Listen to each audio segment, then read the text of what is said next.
God eftermiddag, kære gæster, og velkommen til.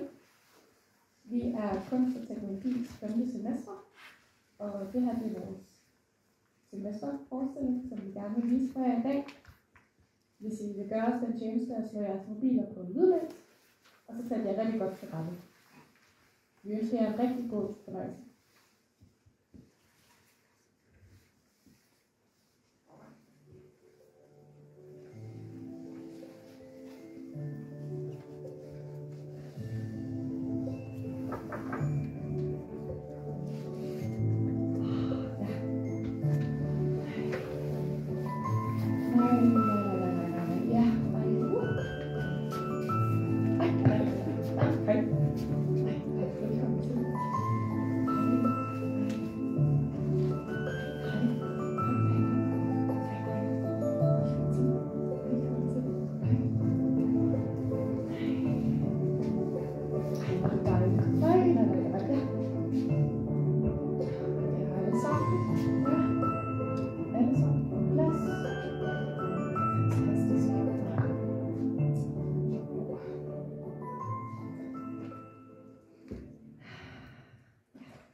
Yes.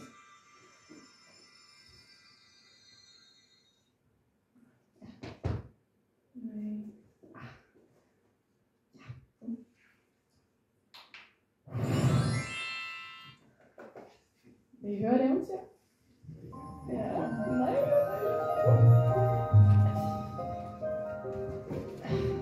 Støv.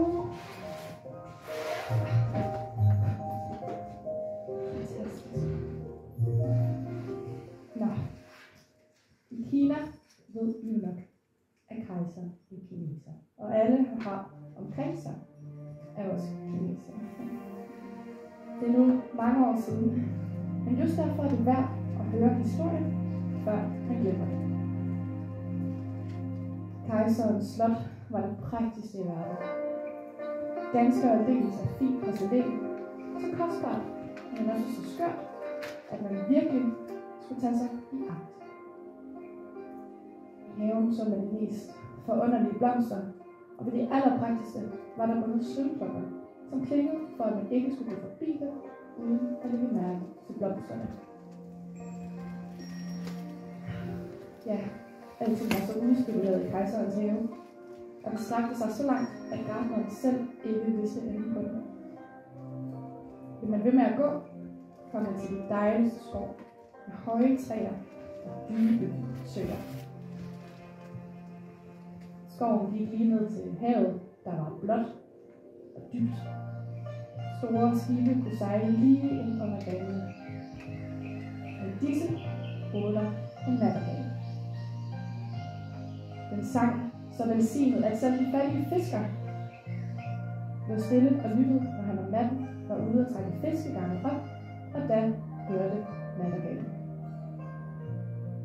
Herre Gud, hvor er det dog skønt, sagde han. Men så måtte han passe sine ting og glemte fuglen. Men næste nat, når den igen sang, og fiskeren kom derud, sagde han det samme. Herre Gud, hvor er det dog skønt. Ja, Men så måtte han passe sine ting og komme videre igen.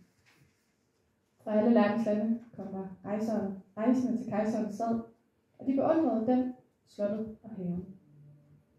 Men når de fik nattergal at høre, så sagde de alle sammen: Det er dog det bedste! Og det var det. De rejsende fortalte det om, når de kom hjem, og de lærte at skrive mange bøger om byen, slottet og haven. Men nattergalen gemte de ikke. Den blev sat allerøverst. Og de, som kunne digte, skrev de dejligste digte, alle sammen om nattergalen i skoven ved den dybe sø.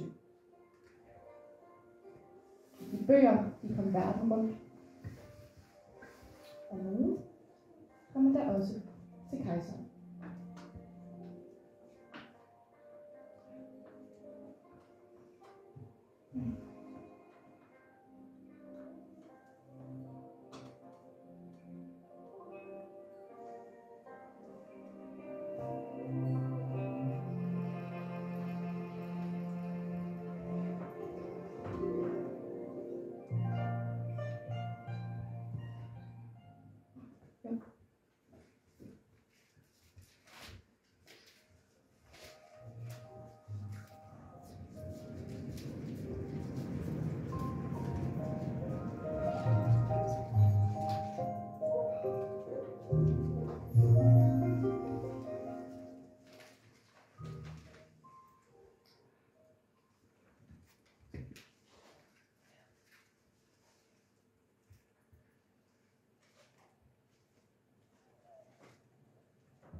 Mange tak, min dreng.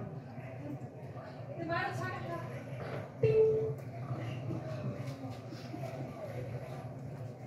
Vil du have den her? Ja, det her det går sammen. Han har haft en lang dag.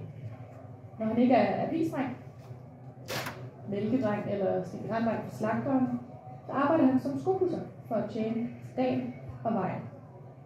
Han har de sidste mange måneder sparet op, og i aften skal der fejres.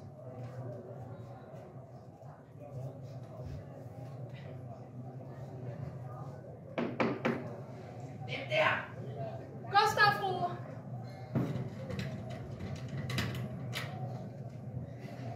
Jeg har det med, som de bad om. Til dagen og til vejen og til vejen. Ja, Jeg har snillet den selv, fru. det kan jeg da godt se. Men det går an. Der er 6 timers indtægt, som aftalt. Og som overholdt hver eneste år. Javel. Men de har bare været tilbage på pinden inden klokken 6. Ellers var der store konsekvenser. Modtaget. Modtaget, fru. Ja, det her det er Sylmutter. Hun styrer arbejdsanstalten her i byen med en meget hård hånd. Men som I kan se, kan hun heldigvis bestikkes, hvis hun er i godt humør. Eller hendes version af godt humør, ikke? Ja. Nu har to af hendes ansatte heldigvis fået aftenen fri, takket være deres gode ven Gustav. Gustav! Bjørka! Hej! Ludvig! Hej! Så er I klar? Jeg er så klar! Jeg har brugt min sidste skilling på 5 blommer til os. Fantastisk! Jeg har haft den præcis samme idé. Jeg har sparet op og købt den her også, der her Gustav. Krebs! Og hør! Det tager tid! Kom, skynd jer! Jeg skal lige... Ja. Jeg skal lige... Vi børn løb gennem gaderne og ringede og vildede.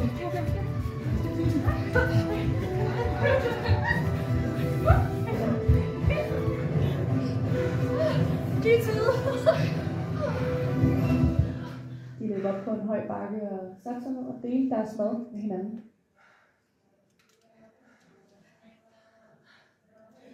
Se, nu begynder hun at synge. Ja. Vintersolværv. Den ene gang om året, hvor solen forputter sig perfekt som en grædepile nede ved søen, lader kaskader og farver og lys sprede sig i vandet. Solen, der betror os med sin varme glød, som får glædestråd til at trille og sjæle til at synge, når vi heldige bliver med.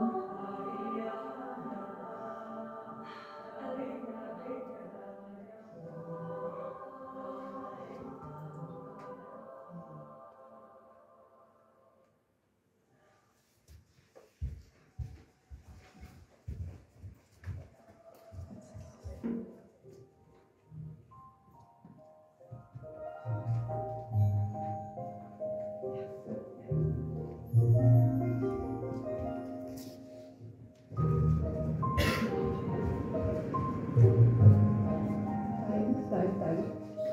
Nej.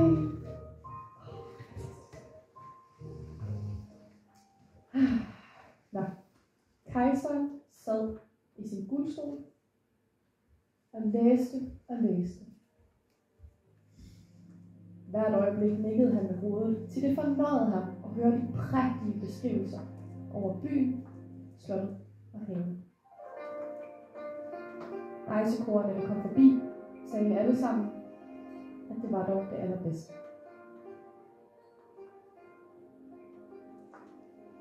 Hvad for noget? Nattergal? Den har jeg dog aldrig hørt om. Findes der sådan en fugl i mit store rige, sågar i min egen have? Det har jeg aldrig vidst. Sådan noget skal man åbenbart læse sig til.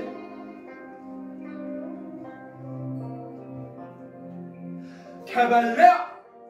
Og der kaldte han på hans kavaler.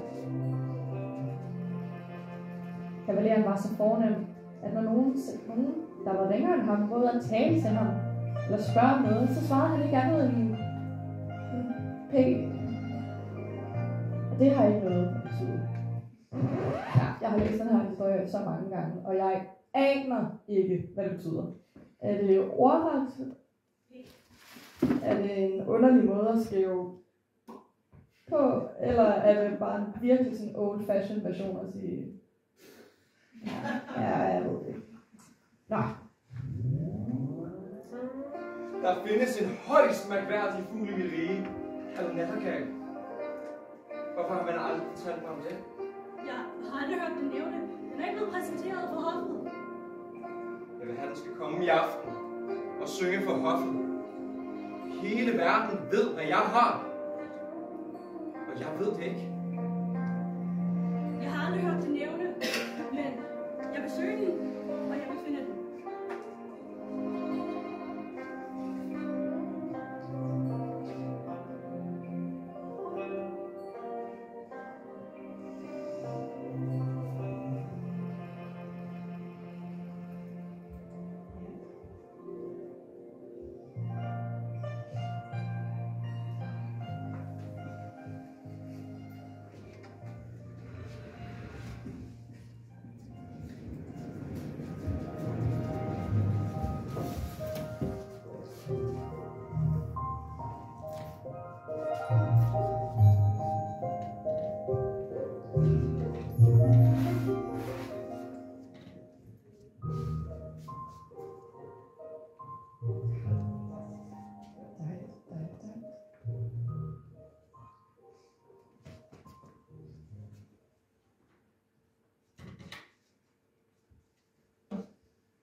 Det her, det er Martin.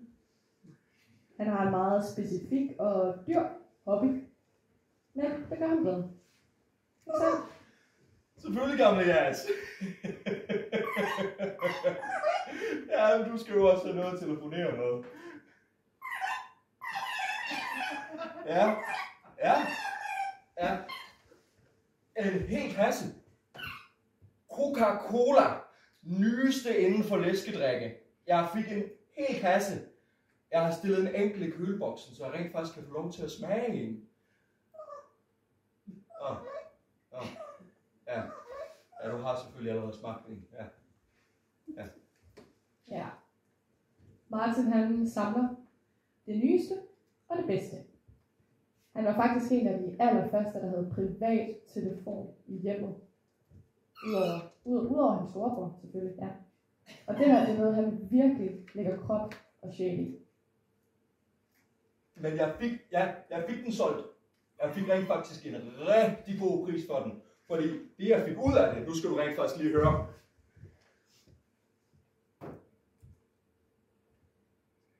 Nå ja. Ja, det lyder selvfølgelig bedre i virkeligheden. Ja.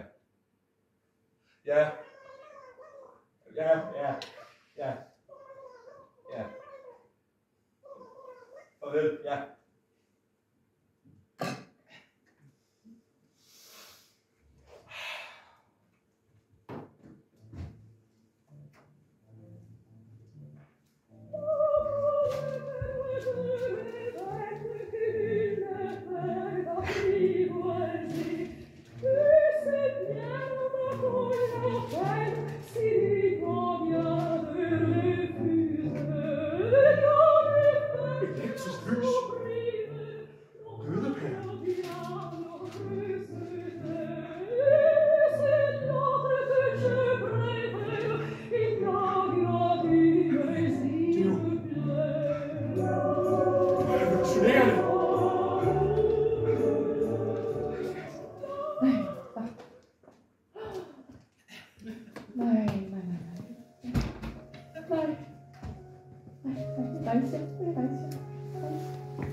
Elpæren siger ikke noget, fordi det er en elpære, ikke? Ja, super.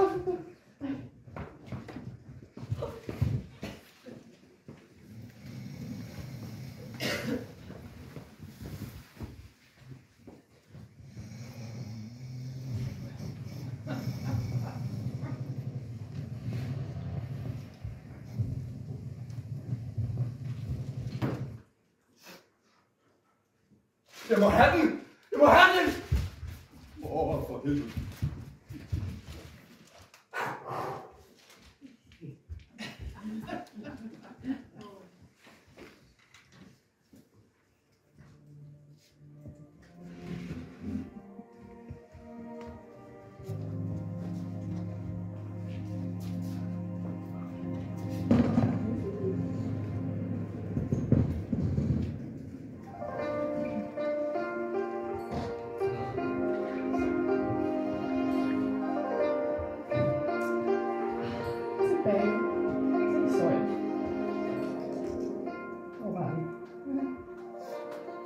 Ja. Hvor var Nattergalen at finde? Kavaleren var blevet sendt ud for at søge, og han løb op og ned af alle trapper gennem alle sale og alle gange. Ingen af dem, han traf på, havde hørt tale om nattergalen. Og kavaleren løb igen til kejseren og sagde, at det må være en fabel af dem, der skrev bøger. Deres kejserlige majestæt skal ikke tro på, hvad de læser. Det er opfindelser. Og det, der kaldes sort magi. Nej! For den bog, hvor I jeg har læst det, er sendt til mig fra selveste kejseren af Japan. Den taler ikke usandt. Jeg vil høre nattergalen. Den skal være ved hoffet i aften. Og hvis den ikke kommer, skal hele hoffet dunkes på maven. Lige efter de har spist aftensmad. Nej. Så det her kavaleren løb op og ned af alle trapper, gennem alle sale og alle gange. Og det halve påfyldt med, for de ville ikke gerne dunkes på maven, efter de havde spist aftensmad. Nej. Der var en søgen efter den mærkelige nattergale, som hele verden kendte, men ingen ved hoffet. Endelig traf de en lille, fattig pige i køkkenet, og hun sagde, Nattergalen. Ja, den kender jeg godt til. Den synger noget så sødt. Nogle gange, når jeg er færdig her, får jeg lov til at tage levninger med hjem til min syge mor. Ja, hun bor så langt væk, at jeg skal igennem både skoven og stranden og hele vejen ned til søen. Så nogle gange så sætter jeg mig og tager en pause op ad træerne i skoven. Så kan jeg høre den synge noget så smukt, og det bringer tårer til mine øjne, for det minder mig sådan om et kys på panden fra min kære mor. Lille køkkenpige, jeg vil skaffe dig ansættelse hos hoffet og tilladelse til at se kejseren spise, hvis du viser os til nattergalen. Okay, kom ned.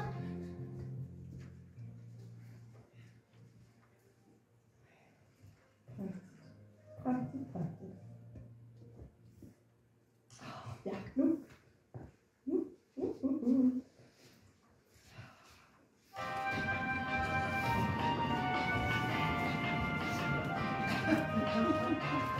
Nu skal I bare sådan noget.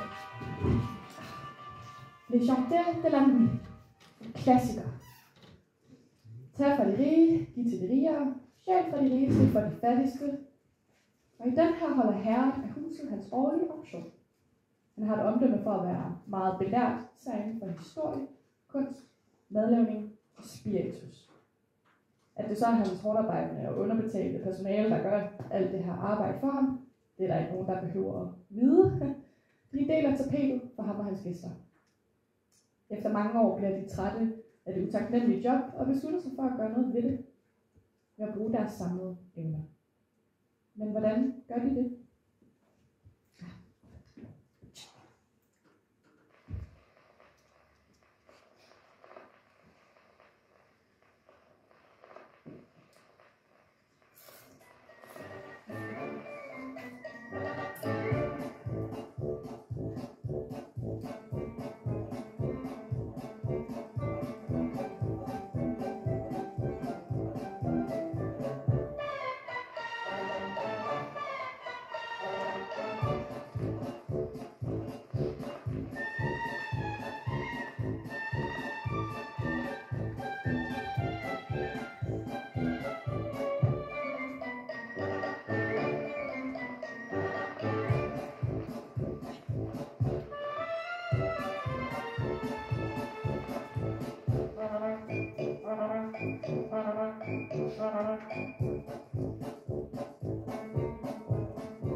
sur og kommer, men du skal nok få den fikset. Du kan det.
Jeg ved stadig ikke, hvordan vi har det med at stjæle fra herren.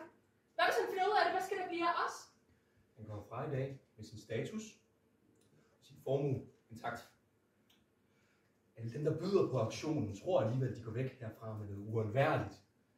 Så er uundværligt eller ej, fløjtende ligegyldigt. Han har dem i sin hulehånd.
Ja.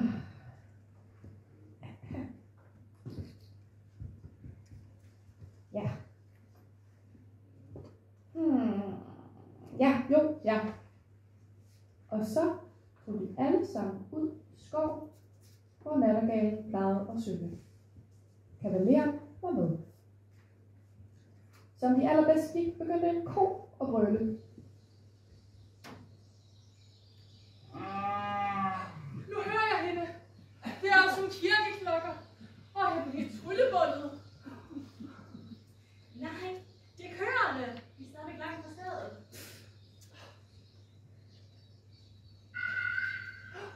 Nu hører jeg hende. Som glasklokkerne fra kejserens have. Jeg får helt tårer i øjnene. Nej, det er frøerne. Men nu hører vi hende nok snart.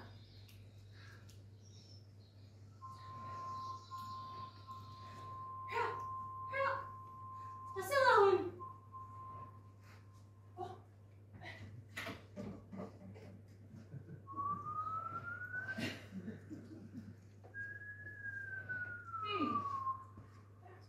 Det var dog en yndig lyd, men godt nok et faldet kræ.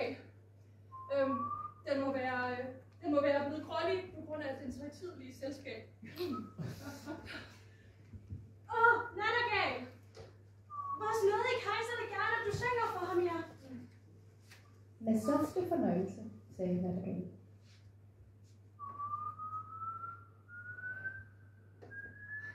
Det var dog den smukkeste sang. Den skal synge for kejseren i aften. Det vil sandelig gøre hoffet og ham uendelig glad. Skal jeg synge endnu en gang for kejseren? Ja, ser I. Nattergalen troede, at kejseren var ude ved hoffet. Nej, min kære nattergal. Du skal med til slottet og synge ved festen i aften. Du skal med mig og møde kejseren. Den tager sig bedst ude i det grønne. Men nattergalen fulgte dog gerne med, da den hørte, at kejseren gerne vil have det. Fantastisk. Kom med mig. Ja. Og på slottet var der pyntet ordentligt op. Der var pudset vægge og gulve. De var alle af porcelæn, og de skinnede med 1000 guldlamper. De dejligste blomster, som ret kunne klinge, var stillet op i gangene. Der var en løben og en trækvind, men så klak just alle klokkerne. Man kunne ikke høre ørelyd. Midt inde i den store sal, hvor kejseren sad, var der stillet en guldpind, og på den skulle nattergalen sidde. Hele hoffet var der, og alle var i deres største pynt. Og alle så de på den lille grå fugl, som kejseren ringede til. Nattergalen sang så dejligt, at kejseren fik tårer i øjnene. Tårerne trillede ham ned over kinderne, og der sang nattergalen endnu smukkere. Det gik ret til hjertet. Kejseren var så glad, at han sagde: Den skal have min guldtøffel om halsen. Men nattergalen takkede. Den havde allerede fået belønning nok. Jeg har set tårer i øjnene på kejseren. Det var den rigeste skat. En kejsers tårer har forunderlig magt. Gud ved, jeg er nok belønnet.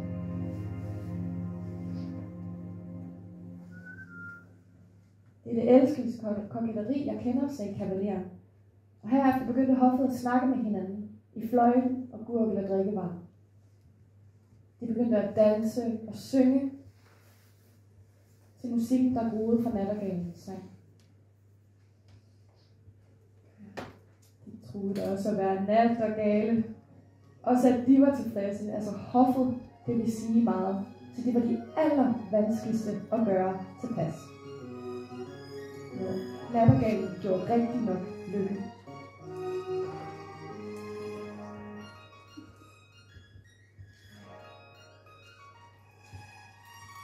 Ja. Den skulle nu blive ved hoffet og have sit eget bur, men friheden til at spacere ud 2 gange om dagen og 1 om natten. Ja. Den fik lov til at have 12 tjenere med, og alle havde et silkebånd om benen på den og holdt godt fast. Der var slet ingen fornøjelse ved den tur. Hele byen talte om den her mærkværdige fugl, og to mødte hinanden, så sagde den ene ikke andet end nat, og den anden gal. Og så sukkede de og forstod hinanden. Ja, selv spækhuggerbørn blev opkaldt efter den, men ikke en af dem havde en trone i livet. Spækhuggerbørn, det er sådan nogle som Gustav, for eksempel. Dem, der faktisk arbejder for føden. Men de har så åbenbart ikke en trone i livet, så ikke noget værd for de bedre steder. Ifølge det her. Ja. Nej. Spændende.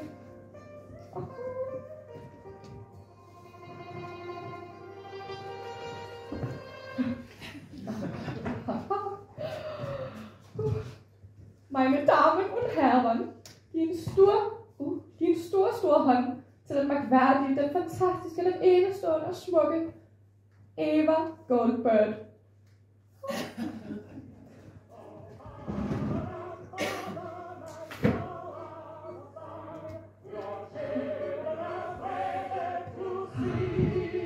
Undskyld, jeg skal lige have tonet lidt mere. Ja. Nå. Nej. Og hele byen snakkede om den her nattergal. Den var fantastisk, og den var smuk. Selv kejseren fra Japan hørte tale om den. Og rygtet kom hele vejen rundt. Og kejseren nød hvert eneste øjeblik. Det var helt mærkværdigt. Det var dejligt. Undskyld, men desværre er mine bane alle sammen blevet syge, men jeg kan fortælle jer min historie i stedet for. Hvis I okay med det. Eva Goldberg er min kunstner, for vi er 3, der arbejder som hende, så vi kan arbejde 24/7 døgnet rundt. Det er sådan, vi tjener til lejen. Vi har været på flugt i 4 måneder, og vi har fået husly på Sender Jensen, som ejer nogle lounges rundt omkring i Berlin.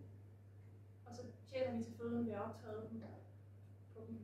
Og rampelyset, det er virkelig varmt, og mine fødder, de er hævet og gør rigtig ondt, men det er meget bedre, og jeg vil altid vælge scenen med det skarpe lys, end gaden, den kolde gade. For ude på gaden, der synger de alle sammen det højere hver eneste dag om en fremtid, de synes er bedre uden os. Ja, glad vi Shiva, alle sammen. Jeg håber, jeg er så bedre end I. Hvad regn?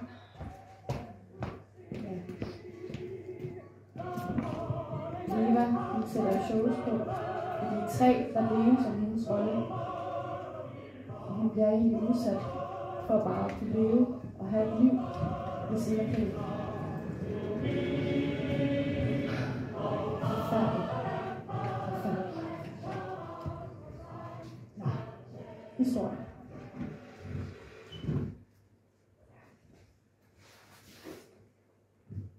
Skal vi se. Nu kommer vi til en meget spændende del. Fordi i dag kom der en stor pakke til kejseren. Uden på pakken stod skrevet nattergal. Nattergal? Jamen det må jo være en ny bog om vores allesammens yndlingsfugl. Men det her, det var altså ikke nogen bog. Det var et lille kunststykke, der lå i en æske. En kunstig nattergal. Den skulle ligne den levende, men den var overalt besat med diamanter, rubiner og safirer.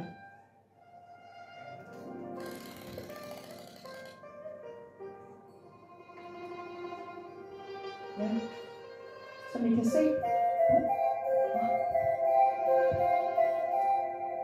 kan se, så snart man trak kunstfuglen op, begyndte den at synge et af de stykker, som den virkelige sang. Så gik hagen op og ned og glinsede og sølvede.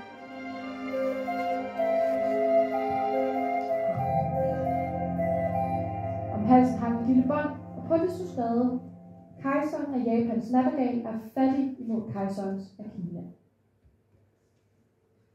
Den er dejlig, Sagde de alle sammen. Og den, som havde bragt den kunstige fugl, fik straks titlen af over kejserlig nattergalebringer. Ja.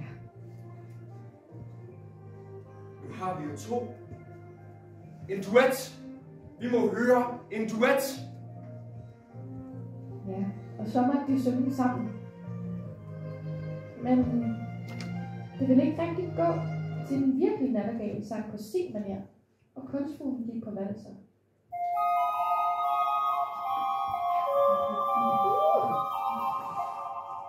Ja. Hvis der nu var flere rigtige måder at gøre noget på. Nej, men det ville jo ikke gå. Så må man hellere sørge for at få det mest ekstravagante ved at få en spilmester til at hjælpe. Denne mekaniske fugl er ganske af min skole. Den holder takt og vals. Nej, jamen så skulle kunstfuglen jo synge alene. Den gjorde lige så meget lykke som den rigtige nattergal, men så var den jo også meget mere nydelig at se på. Den glimrede som armbånd og brystsnude. 33 gange sang den et og samme stykke, og det var dog ikke træt.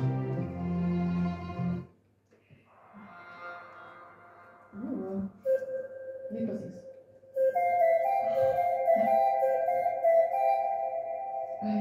Og folk havde gerne hørt det forfra igen, men kejseren mente, at nu skulle også den levende nattergal synge lidt. Men hvor var den henne? Ingen havde bemærket, at den var flået ud af det åbne vindue, bort til sine grønne skove. Hvad for noget? Alle hoffolkene skændte og mente, at nattergalen var et højst utaknemmeligt dyr. Men den bedste fugl har vi dog.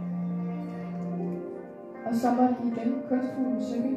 Og spilmesteren roste sig over ordentligt fuglen. Jeg forsikrede, at den var bedre end den virkelige nattergal. Mine herskaber, kejseren frem for alle. Den naturlige nattergal ville man aldrig kunne forudse, hvad der ville ske. Den spillede uden for takt og uden for den kendte tone. Men den mekaniske nattergal, den er altid bestemt.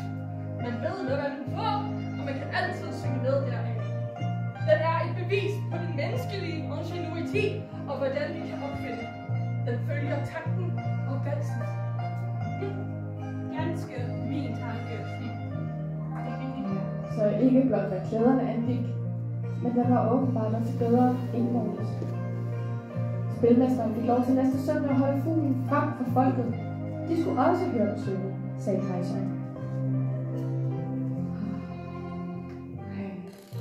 Og folket hørte dem, og de blev så fornøjet, som om de havde drukket så lystige i tevand. Og det var nu så ganske kinesisk, og alle sagde der og stak en finger i vejret, den som man kalder slikpot. Og så nikkede de.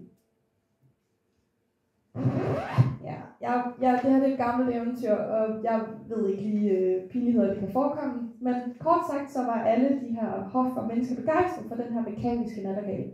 Og de stak alle sammen deres pegefinger i vejret og dansede rundt og var glade. Lidt valsende formoder jeg, men det, ja, hvem ved. Ja, tilbage. Men de fattige fiskere, som havde hørt den virkelige nattergal, sagde: Det lyder yndigt, men der er noget galt. Jeg kan dog ikke lige sætte mine fingre på hvad. Ja. Den virkelige nattergal var forvist for land og rige. Og den mekaniske fugl havde fået sin plads. Til venstre var kejseren på en silkepude ved kejserens seng. Således gik der et helt år. Kejseren, hoffet og alle de andre kinesere kunne uden mad være et lille pluk, der kom fra den mekaniske fugl. Men just derfor synes de nu allerbedst om den, de bedst kunne synge med. Og det gjorde de. Ja, det var bestemt dejligt. Men en aften, som kunstfuglen bedst sang, og kejseren sad på sin trone og lyttede med, så sagde det endelig fuglen. Og så stod musikken.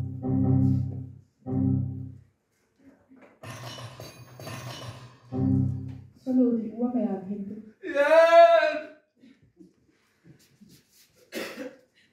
Ja. Og efter Megen tale og megen sen efter fik han fuglen i nogenlunde stand. Men, sagde urmageren, der måtte spares meget på den. Så den var så forslidt i tapperne, og de kunne ikke udskiftes, således det gik sikkert med musikken.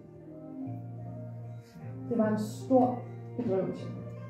Kun én gang om året turde man lade kunstfuglen synge, og det var strengt nok endda. Men så holdt spilmesteren en lille tale med de svære ord og sagde, at alt er, som det skal være. Og så var alt, som det skulle være.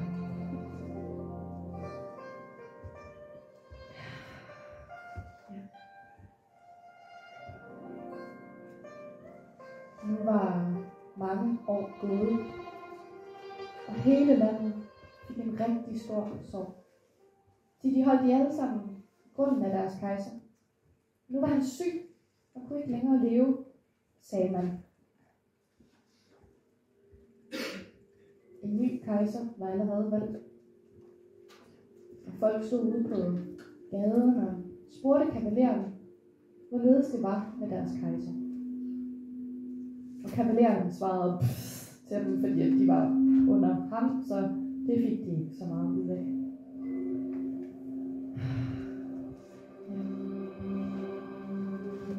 Kold og bleg lå kejseren i sin store, prægtige seng. Hele hoffet troede ham død. Enhver af dem løb hen for at hilse på den nye kejser.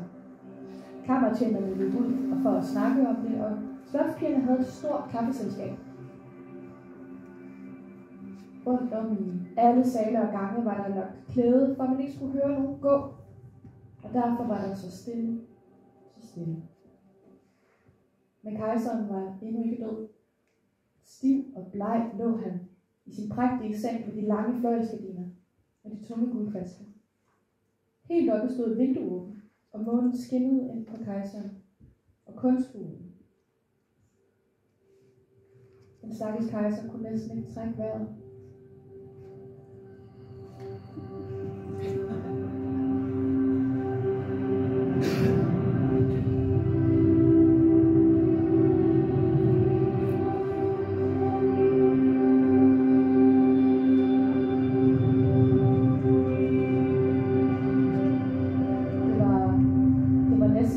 Der sad noget på hans bryst.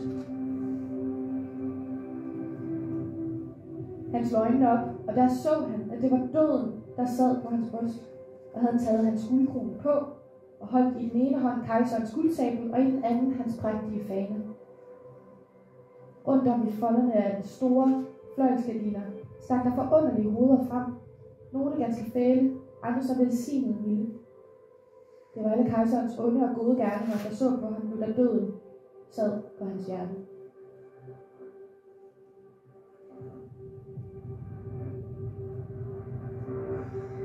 Musik! Musik, de store kinesiske trommer! At jeg ikke skal høre det, det har jeg aldrig vidst! Men de blev ved, og døden nikkede, som om den allerede vidste, hvad der blev sagt. Musik! Musik! Du velsignede lille guldfugl! Syng dog! Syng! Jeg har givet dig guld og kostbarheder! Syng dog! Syng! Fuglen stod stille. Der var ingen til at trække den op, og ellers så sang den ikke. Men døden blev ved med at se på kejseren med sine store, tomme øjenhuler.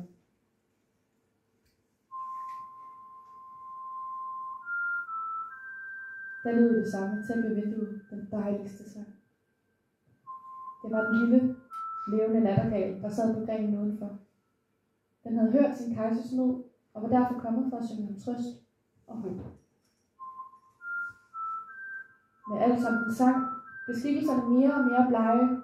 Blodet kom raskere og raskere i gang i kejserens svage lemmer, og døden selv lyttede med. Bliv ved, lille nattergal. Bliv ved! Ja, vil du give mig den prægtige guldsabel? Ja, vil du give mig den rige fane? Vil du give mig kejserens krone? Døden gav hver klenodie for en sang, og nattergalen blev ved endnu mere at synge.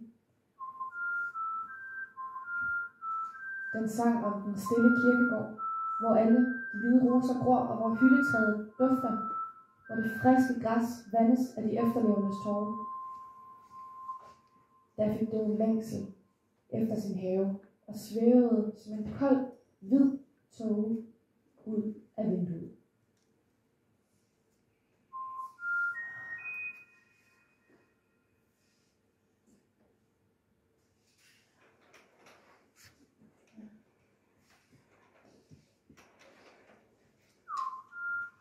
Dig kender jeg. Dig har jeg forvist fra mit land. Og alligevel har du sunget synerne fra min seng. Sunget døden fra mit hjerte. Hvordan kan jeg nogensinde belønne dig? Du har lønnet mig. Jeg har fået tårer i dine øjne første gang jeg sang. Det glemmer jeg dig aldrig. Det er de juveler, der gør et sangerhjerte godt. Men sov nu og bliv frisk og stærk. Jeg skal nok synge for dig. Og den sang, og kejseren faldt i en sød søvn, så mild og velgørende var søvnen.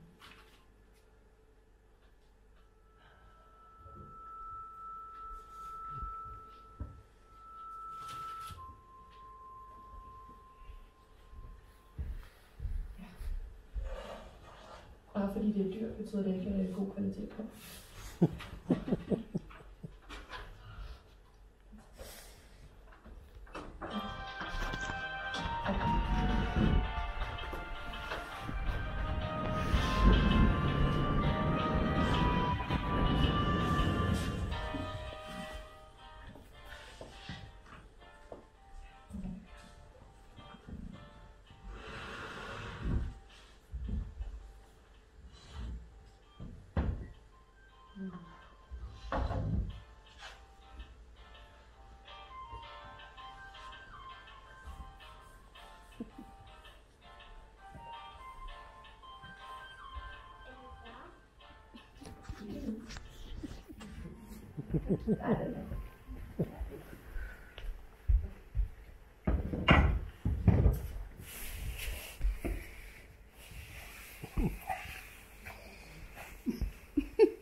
Fy for fanden!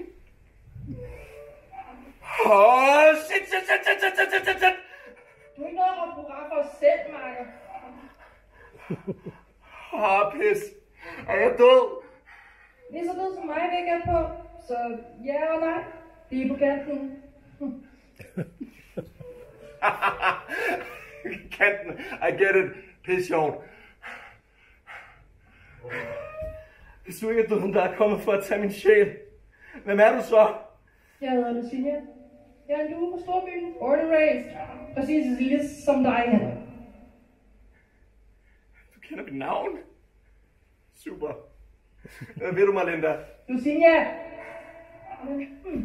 Ja, det er et godt spørgsmål. Hvad snakker man om til dødsleje? Lad os starte med noget nemt. Hvilke positive aftryk har du efterladt på verden, som du vil blive husket for? Jesus fucking Christ, I don't. Jeg har doneret til Red Barnet hver jul. Sorterer mit affald. Nogle gange. Hvad vil du have fra mig hos skamfuldhedens stue? Hold nu kæft. Vi er ikke alle sammen her på verdenen for at gøre en forskel. Nogle af os er her bare for at like Instagram-post for Greta Thunberg og leve et halvt liv for nogle andre. Hvis jeg ikke var ham, med en selvkørende bil, lidt for god vin i blodet, og en skide godt jakkesæt. Så er der bare en anden, der var det. Men det er ikke selv, men tro på mig. Det må jeg virkelig give dig. Hvad vil du have, jeg gør? Sælger min bil. Flytter ud på landet. Starter et kollektiv. Vi drikker regnvand. Synger kumbaya. Hjælper det nogen? Hvis du gør det, du kommer så tæt på jer, og for eksempel jeres biler. Fordi mennesker aflader til at kæledyr, du ved, som brevdyr. Det vil ikke undre mig. Og nu bliver vi behandlet, som om vi er problemet. Jamen, hvis du ved det her mennesker, om hvordan vi behandler jer, hvorfor giver du sådan fuck om hvad der sker med mig? Med os? Hvad er pointen? Jamen, skal jeg fortælle dig et eventyr? Lucian, jeg sidder på en klippekant og går til skrifte med en død due. Har jeg noget valg? Døende. Okay. Forestil dig, at du er et lille barn, ikke? Du står på terrænen og venter på en bus, og det er koldt, og din mor er stresset, og du keder dig af helvede til. Ikke? Wow, jeg er transporteret. Luk. Nå, forestil dig, at du ser en due. Og den her due, den har fået jackpot, for den har hostet sig til en helt halv hotdog. Og først så ser du duen hakke til pølsen, som vi duer nu gør, men så sluger den pølsen i et stykke. Jeg er ikke færdig. Anyway, beautiful, right? Og så ser du duen, der en pølse flyve op på toppen af en bygning, og du ser den skøtte hele pølsen op igen. Yummy! Og det viser sig, at pølsen var til duens partner og babyer. De putter sig alle sammen om pølsen i det kolde vejr og spiser af den. Selvom du ofte ser duer blive sparket til at spytte på af mennesker, så kæmper den her lille familie for at overleve for og med hinanden. Boom! De 10-årige hjerne har lige forstået meningen med livet på en kold tirsdag eftermiddag slut september. Jeg tror aldrig, at jeg har set en duerede før. Henrik! Fokus! Hvis du dør nu her, så vil du huske for at ændre, forbedre og forstå, hvad er din halve pølse? Ja. Du er en person, der lever for at arbejde i stedet for at arbejde for at leve, right? Savner du noget ønske? Nogen at dele det med? Hvis du kunne vælge, hvad skulle så være din halve pølse? Hvis det var op til dig, at du skulle vælge præcis, hvad dit eftermæle skulle være, hvad som helst.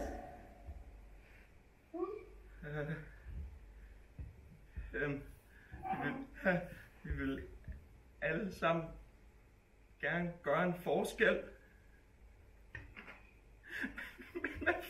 Hvad fanden betyder det? En dråbe i et hav. Hvorfor skal hele verden være på mine skuldre? Hør, Henrik.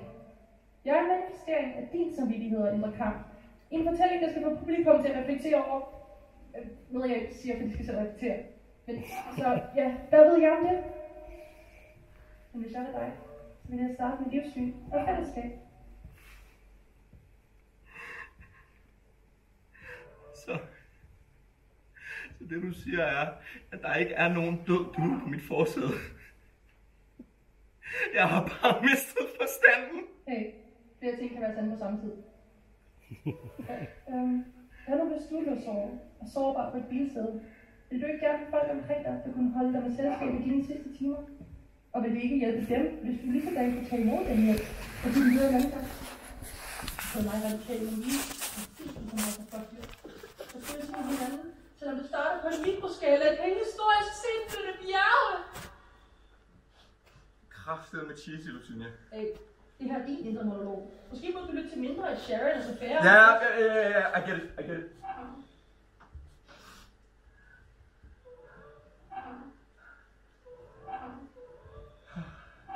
Der er virkelig kun én vej ud af det her. Kraften må ikke være mere symbolsk, hva'? Nope. Du kan hellere skynde dig for tiden, og bilen skrider.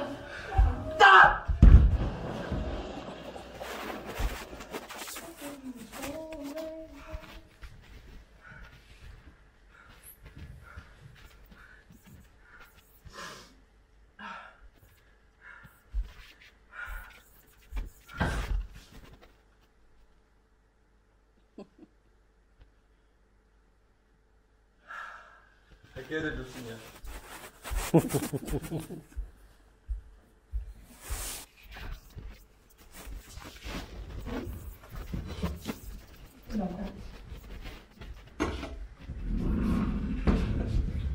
Det er lidt yndlingsdelen, tror jeg.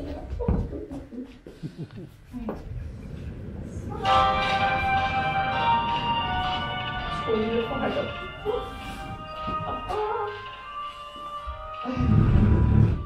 Har vi en prægtig bog, så fantastisk.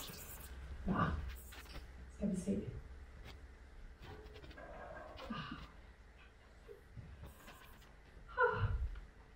Solen skinnede ind af vinduerne. Til ham, da han vågnede. Styrket og sund. Ingen af hans tjenere var kommet tilbage endnu, til de troede, han var død. Men nattergalen sad inde og sang.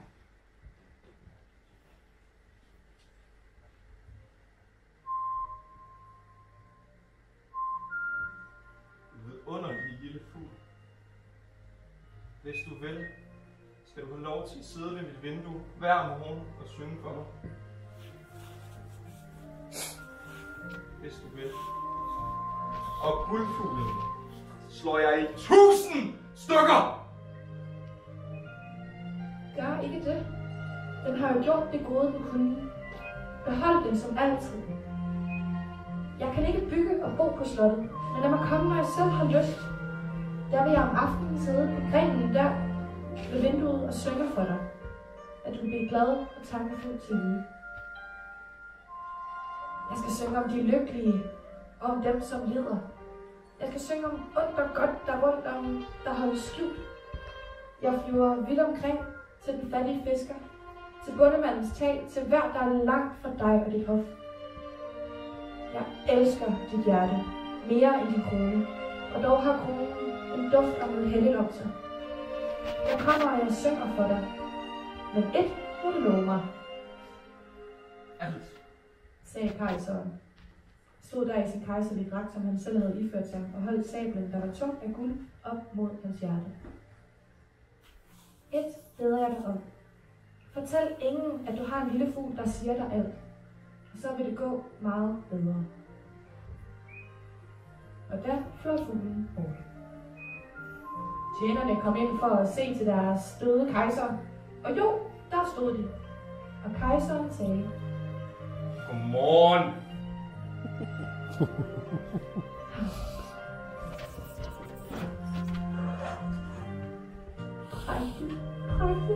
Dejligt menneske.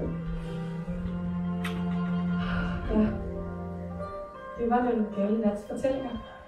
Jeg håber, I forstår, hvorfor jeg mente, at disse historier var vigtige at fortælle. Og vigtige at huske de her sidste par minutter. Det er ikke bare at stå tjeneste og sidde med os og kigge på vores skønne univers. Serie. Vi er alle nattergale på sin dag, der beriger verden for skønhed, fordi det er vores natur. Vi er også alle sammen kejseren, der er i sit sengeleje, der har været egoistisk og snæversynet, fordi det er vores natur. Vi er Gustav, der deler, selvom vi intet har. Henrik, der tager, selvom han ikke mangler noget. Og det der både forbander sin eksistens, på samme tid bruger hele sin lille skrøbelige krop for at leve bare én dag. Vi er partikler af støv på historiens mange eventyr om vores vidunderlige planet. Om lidt er det størrelse. Vi bliver, hvor vi kommer fra. Vi ender som da vi startede, både som fortællingen fra i aften, men også fortællingen, som startede for millioner af år siden. Mere viden end aldrig før, og hele uden nogen idé om, hvad der skal ske de næste par minutter. Men bare viden. Ligesom menneskeheden, planetets og universitetets historie, så starter det først lige om lidt. Tusind tak for det.